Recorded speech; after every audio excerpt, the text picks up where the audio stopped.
NGA is the largest agency that no one's ever heard of. It's the I've never heard of it. It's the National Geospatial Intelligence Agency. Why is it not the NGIA? That's a good question. They hyphenate geospatial intelligence. That's how they get away with that's They how have they the get Latin away. approach, the Perez Vasquez appeal. This industry is riddled with acronyms inside of it. But NGA, the National Geospatial Intelligence Agency, the largest agency that no one's ever heard of, is responsible for our National Geospatial Strategy.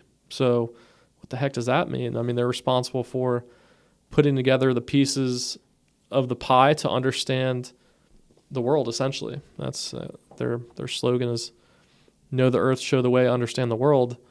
And that's literally what they aim to do. Now, our interactions with them, once we get past the acquisitions process. Now, the acquisitions people are unlikely to be the same people that we're operating day to day with. So right. It's, you kind of get handed off to from the acquisitions people into the. But when they do put out a bid for proposal, yes, they have a proposal department at the NGA that That's you're right. working with. Yeah, they have contracting officers that are trained in doing acquisitions. Hopefully, they have some great ones actually at NGA. But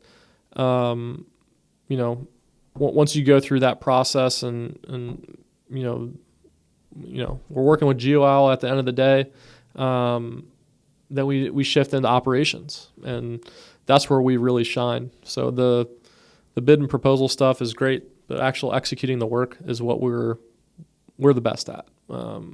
We know how to do this stuff.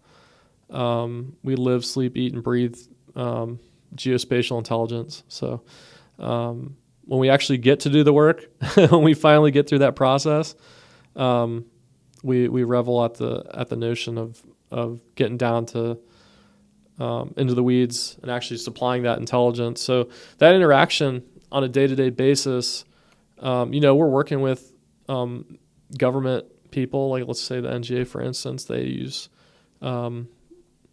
what's called bands to differentiate the people in their organization. So depending on what echelon we're working on, it could be a band 3 person we're supporting, or band 4, band 5 person or department. And we're working with them as in a partnership, right? We're there to say, okay, we just went through this acquisition stuff. There was a bunch of stuff on paper, and that stuff on paper is great. Tell me about what you know in your experience. How do we make sure we're successful here in this endeavor? So those engagements and interactions at the end of the day, when it's time to do the work, are the most important ones. The stuff with the acquisition is great, and you can't get anywhere without without acquisitions, and you certainly can't get anywhere with bad acquisitions. But when it comes down to actually doing the work, oftentimes what the government requests over here might not be what the technical person on the ground actually needs. I can only imagine the miscommunication. So now, they could say, look, I sent in a document 2 years ago on that. I don't, where it's a different person there that was originally reviewing things. I mean, this is not what we asked for. It's chaos. But typically there's some really good people, and they're dynamic, so they're able to adapt and come up with updated requirements on what their actual mission and focus is. So NGA, for instance, has different offices. They focus on different things. Some of their offices focus on maritime activity, right? Shipping and things like that. Some of them focus on aeronautical. Some of them focus on different parts of the world, right? Middle East, Asia, whatnot. So depending on who we're supporting, we're really gathering those requirements from them and getting an update right up front, like, okay, all right, we just went through that whole process. Let's get down to where are we at today. How can we make sure that we're successful here? And then we get started, we get rolling. We go through a transition period. Typically, if there's a contractor in place, we transition what we call desired incumbents. So, we go to the government and say, hey, who are the people you really like? we're going to make sure we hire them and prioritize them. And if we're like, yeah, I don't know about Sally, she's skeptical. Oh, Sally. As I say, we have a great employee named Sally. I'm so sorry, Sally. You're fantastic. Pick another name. Don't worry about it. But so we work with them, identify the people they want to keep, and walk through. We have a systemic process for walking through transitions to make sure that we check the box on all the administrative, security, and operational needs.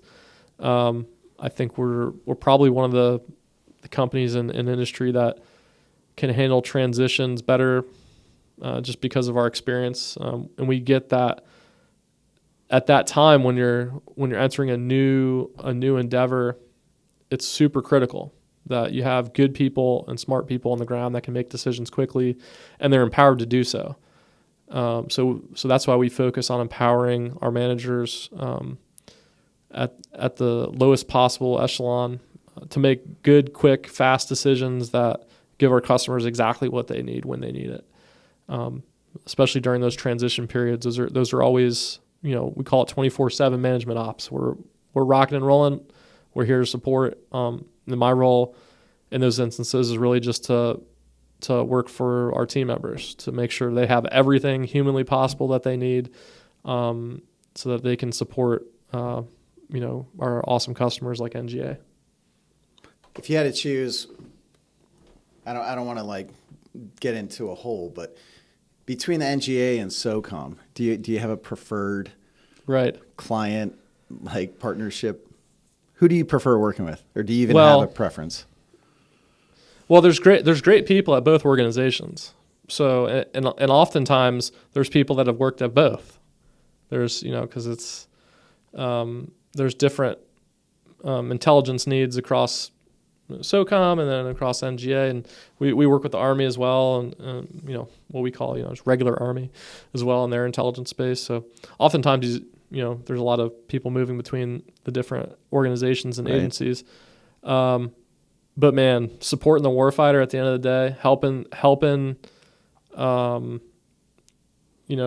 special operations units do some cool shit. I don't see how you top that. And providing them with good intelligence, and seeing a successful operation go off without a hitch, and playing a small role in that, I don't think you can top that. I love supporting NGA. NGA is a fantastic agency, but if I have to pick and choose, I'm going to pick the warfighter every day. And ultimately, that's what the NGA is there to do as well. And as an agency, their job is to actually help the warfighter on the ground as well, to help them understand what's happening on the earth, right?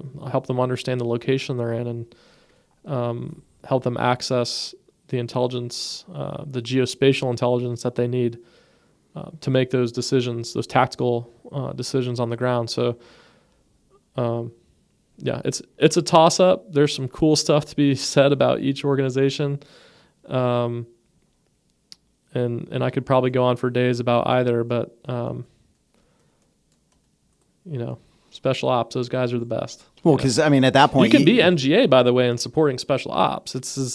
Yes, I know it gets funky, but NGA is the organization that's responsible for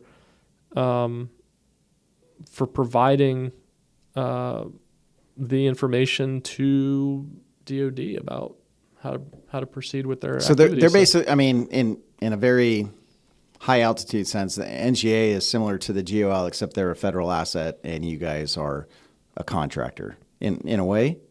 Sure.